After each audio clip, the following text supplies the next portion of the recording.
नमस्कार, आज मौजूद हैं रुद्रपुर के प्रत्यूष विहार में और प्रत्यूष विहार के जो हेड हैं यानी जो संस्थापक हैं श्री राणा प्रताप जी, उनके सुपुत्र जो विश्व के टॉप 10 यूनिवर्सिटी ईटीएस में उनका सिलेक्शन हुआ है पोस्ट ग्रेजुएट फेलोशिप के लिए। तो हमारे साथ मौजूद हैं, उनसे इनकी स्ट्रगल के बारे में और इनके इस सफलता के बारे में कुछ जानकारी लेंगे।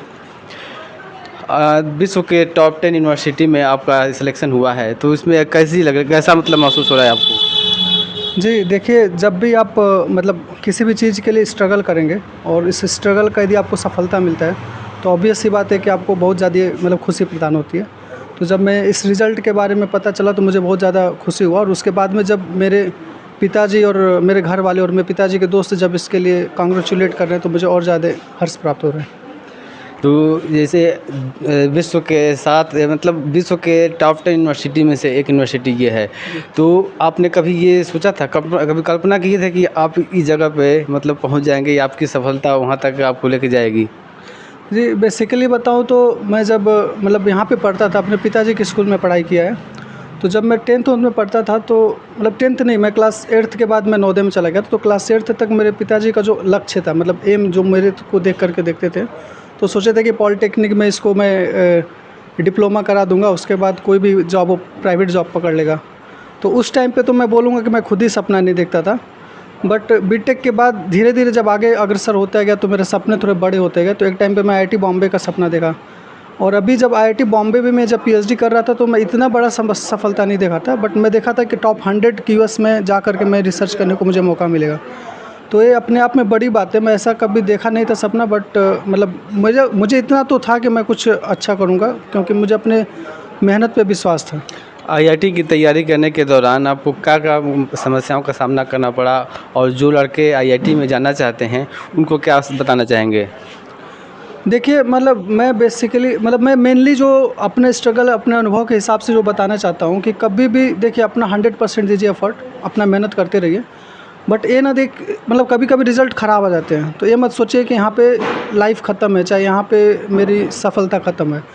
आप उसी तरह प्रोग्रेस करते रहो, आपको सफलता ज़रूर ना ज़रूर मिलेगा। जब मैं प्रिपरेशन कर रहा था जेईई का, तो जेईई का प्रिपरेशन मेरा अच्छे रैंक नहीं थे। मैं प्राइवेट कॉलेज से बीटेक किया हूँ, बट उस टाइम पे भी मैं मेहनत करता रहा, और मुझे इतना था कि मैं आईआईटी में जाऊँगा। तो आईआईटी में मतलब बीटेक में नहीं जा पाया, तो मैं पीएचडी में गया, और उसके बाद पीएचडी के बाद मैं वहाँ पे भी मेहनत करता रहा। और अभी इस टाइम पे मैं ईटीएच ज्यूरिख जैसे कॉलेज में रहा हूँ, जिसका 7वां रैंक अभी क्यूएस 2026 रैंक आज ही रिलीज़ हुआ है, तो उसमें 7वां रैंक ईटीएच ज्यूरिख का। तो मैं कहूँगा कि मेहनत करते रहिए। जैसे एक हवा बना हुआ है कि आईआईटी और नीट में जो लड़के जाते हैं सिलेक्शन होके, उनका काफ़ी टॉर्चर किया जाता है, यूनिवर्सिटी और कॉलेजों में उनका रैंकिंग होता है, तो ये सब चीज़ें सही हैं?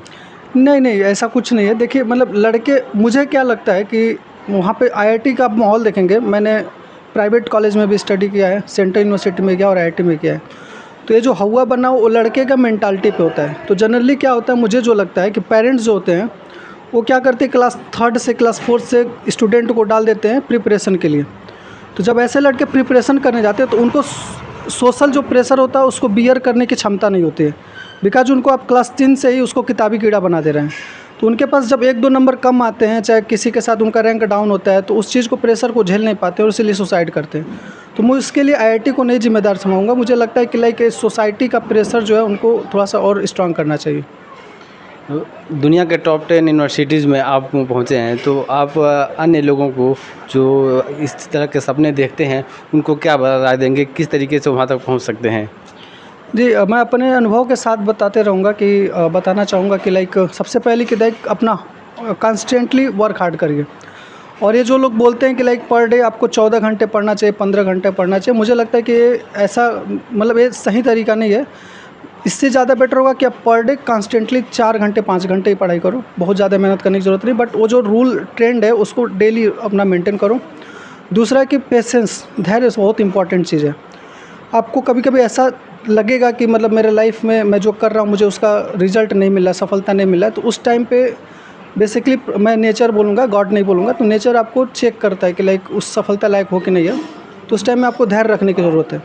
मैं हमेशा एक एग्जांपल देता हूँ कि लाइक आप देखेंगे कि एक जो महिला होती है उसके लाइफ का सबसे हैप्पीनेस मोमेंट कौन सा होता है? जब बच्चे पैदा करती है, और उस बच्चे पैदा करने के लिए माँ को कितना पीड़ा सहना पड़ता है। तो यदि आप कुछ बड़ा पाना चाहते हो तो आपको उतना ही बड़ा पीड़ा आपको मिलेगा। तो उस टाइम पे आपको धैर्य रखने की ज़रूरत है। यदि आप सफलता ईमानदारी से कर रहे हो, कॉन्स्टेंटली कर रहे हो, तो आपको सफलता 100% मिलेगी। तो ये 2-3 पॉइंट्स आप मन में रख करके अपना सफलता मेहनत करते रहो, आपको ज़रूर 100%। इसके आगे और कुछ सपने हैं कि इसके आगे और कहीं जाना चाहते हैं? अभी देखिए तो मतलब सपने तो बहुत बड़े हैं जो मैं यहाँ पे डिस्क्लोज़ नहीं करना चाहूँगा, बट अभी मेरा मेन टारगेट है कि मैं अच्छा पब्लिकेशन लाऊँ, अच्छे रिसर्च करूँ और असिस्टेंट प्रोफेसर या एसोसिएट प्रोफेसर के तौर पे आईआईटीज़ में जल्द से जल्द मैं पोजीशन को प्राप्त करूं। तो आपने देखा कि एक होनहार छात्र जो रुद्रपुर से ही हैं, आज स्विट्ज़रलैंड के एक विश्वविद्यालय ईटीएस में इनका सिलेक्शन हुआ है। और ये गर्व की बात है कि भारत का एक युवा उस जगह पर पहुंचकर और भारत का प्रतिनिधित्व करे। तो इस तरीके का एक समाज में एक तरह का अच्छा संदेश जा रहा है कि जो लड़के इस तरह की तैयारी कर रहे हैं और जो पढ़ाई कर रहे हैं, उनको अपने पढ़ाई पर किस तरीके से कंसंट्रेट करना है या किस तरीके से ध्यान देकर पढ़ाई करना है, वो आपने इस इंटरव्यू में देखा है। और अगर आप बराबर अपने लक्ष्य पर और अपने पढ़ाई पर ध्यान देते हैं तो ज़रूर सफलता एक दिन मिलती है। यही इसका मूल उद्देश्य भी है। और इसी के साथ हम